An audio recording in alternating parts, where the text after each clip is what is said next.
Well, we've come to the end of the year again. So, well, Happy New Year. I'm Jordan and you're not. And this is going to be the best movies of 2014. Now, these are movies that I thought were the best, okay? These were my favorite movies of 2014.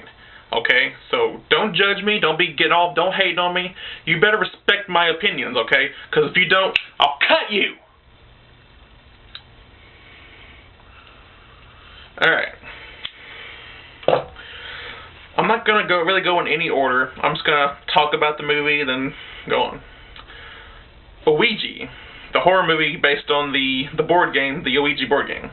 Now, this movie actually scared me, because a few years back, me and some friends and I were playing with this Ouija board, and it was kind of creepy. So it kind of hit close to home for us. And I thought it was, there were some good jump scares, and I thought it was a good supernatural movie for, it was PG-13 too, so I thought it was very well done for a PG-13 horror movie. Alright, next, let's talk about The Interview. That movie is so controversial that they pulled it from the theaters because of Kim Jong-un all the way from North Korea, because he owns us. We're Kim Jong-un's bitch right now. You can only find it like in certain theaters or streaming on like Google or YouTube or whatever other movie download website there is.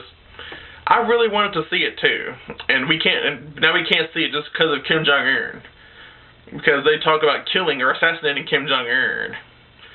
That'd be like if North Korea made a movie about trying to assassinate Obama. We wouldn't care.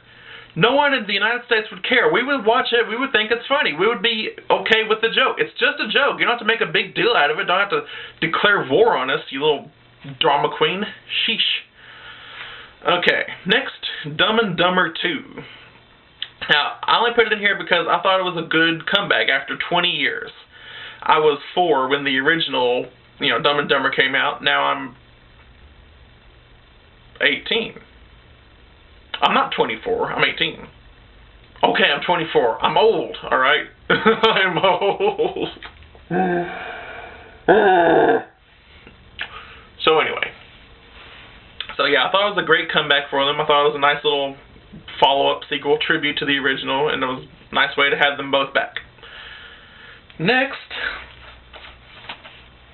You know what? I like this movie, Blended, with Adam Sandler and Drew Barrymore. Because I like Adam Sandler. I think he has some good movies. I don't see why everyone always hates him just because he's Adam Sandler. And it had a good storyline. It had some funny moments. They make a Walking Dead joke. I enjoyed it. I enjoyed it for what it was. Okay? So I liked it. I thought it was one of a good comedy of this year. Next, let's talk about... How does this keep getting into... Alright. Next, Captain America 2, or Captain America the Winter Soldier. Personally, I thought it was a lot better than Captain America the First Avenger. That's the first Captain America movie. It had more action, it had more, more action. It takes place after the Avengers, and they don't even really mention any events that happened in the Avengers. It's not like if it's Avengers, it's a sequel that takes place after the Avengers. It look like they would mention something about it, but they don't even reference it at all. I stutter sometimes, I'm sorry.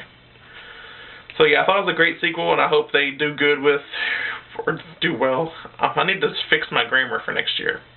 I hope they do well with Captain America 3 and Avengers Age of Ultron. Next, let's talk about Transformers Age of Extinction. I just lost half my audience. So yeah, you know what? Screw you. I liked Transformers Age of Extinction. I did. I don't know why you have to be all a douche about it just because Michael Bay directed it and it's all... I make Michael Bay explosions jokes too. I make fun of it and I liked it. I thought it had some good action, some good comedic moments, and Mark Wahlberg kind of, he actually helped out. He helped Optimus Prime rather than Shia LaBeouf just like stood there and watched. He was like, "Oh look, I helped. I'm helping." And then instead of Mark Wahlberg actually gets a gun and starts shooting the Decepticons because he's badass and shoot.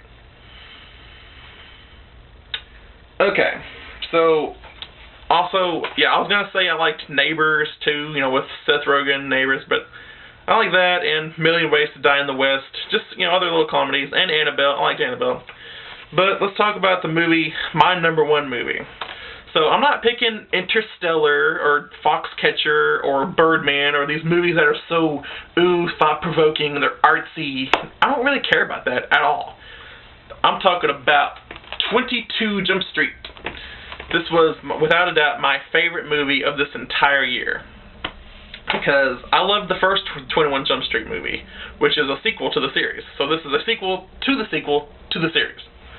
And it has the greatest ending credits I've ever seen in the history of my life. It had, Jonah Hill and Channing Tatum. They have good chemistry. They're hilarious together, and I hope they do a 23 Jump Street. I hope they do it right. There's rumors that they're gonna do like a Men in Black crossover with Will Smith. I don't really like that idea. I don't think that 23 Jump Street or the 21 Jump Street saga should have aliens in it. It just doesn't feel right. I mean, like, if they did the series, and with Johnny Depp back then they had aliens in there, it just doesn't feel like it would work. But yeah, 22 Jump Street is without a doubt my favorite movie of 2014. And it should be yours too. Because I said so. Nah, but seriously. You have your own movies to pick. I have my movies that I pick. So respect my wishes or I'll cut you like a pig.